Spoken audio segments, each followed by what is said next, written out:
ഇന്ന് നമുക്ക് കുറച്ച് പഴയ സാധനങ്ങൾ ഉപയോഗിച്ചിട്ട് ഒരു ക്രാഫ്റ്റ് ഉണ്ടാക്കിയാലോ.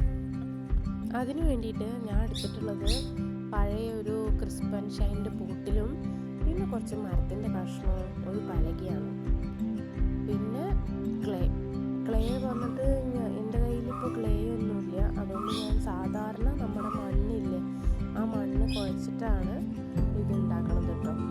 വീട്ടിൽ തന്നെ സോയിൽ ക്ലേ ഉണ്ടാക്കാൻ പറ്റും എന്ന് പറഞ്ഞിട്ട് കുറേ വീഡിയോസ് ഉണ്ടല്ലോ, അതൊക്കെ നോക്കിയിട്ടാണ് ഞാൻ ഉണ്ടാക്കിയത്. എത്രത്തോളം ശരിയാവുമെന്നൊന്നും അറിയില്ല കേട്ടോ എൻ്റെ ക്ലേ. ഈ ക്ലേ അത്ര സ്മൂത്തൊന്നുമല്ല, അതുകൊണ്ട് നമുക്ക് സ്മൂത്ത് ഫിനിഷിംഗ് ഒന്നും കിട്ടുന്നില്ല കേട്ടോ. നോർമലായിട്ടുള്ളൊരു ടച്ചപ്പ് കൊടുക്കാനേ പറ്റുന്നുള്ളൂ.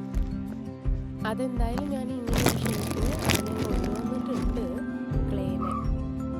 പിന്നെ എൻ്റെ കയ്യിൽ ഈ കല്ലുമ്മക്കായുടെ തോടുണ്ടായിരുന്നു കേട്ടോ. ഇത് ഞാൻ 6 മാസം മുന്നേ എടുത്തു വെച്ചതാണ്. അന്ന് ഞാൻ ഇത് കിട്ടിയപ്പോൾ ഞാൻ വേഗം എന്ത് ചെയ്തു, ക്ലീൻ ചെയ്തിട്ട് എടുത്തു വെച്ചു. എന്തെങ്കിലും ക്രാഫ്റ്റ് പിന്നെ ചെയ്യാമല്ലോ എന്ന് വിചാരിച്ചിട്ട് എടുത്തു വെച്ചു. അതുകൊണ്ടാണ് ഇന്നിപ്പോൾ ഞാൻ ക്രാഫ്റ്റ് ചെയ്യുന്നത് കേട്ടോ. ഇതൊക്കെ വെച്ചിട്ട് ഞാനൊരു പീക്കോക്കാണ് ഉദ്ദേശിച്ചത്. എങ്ങനെയുണ്ട്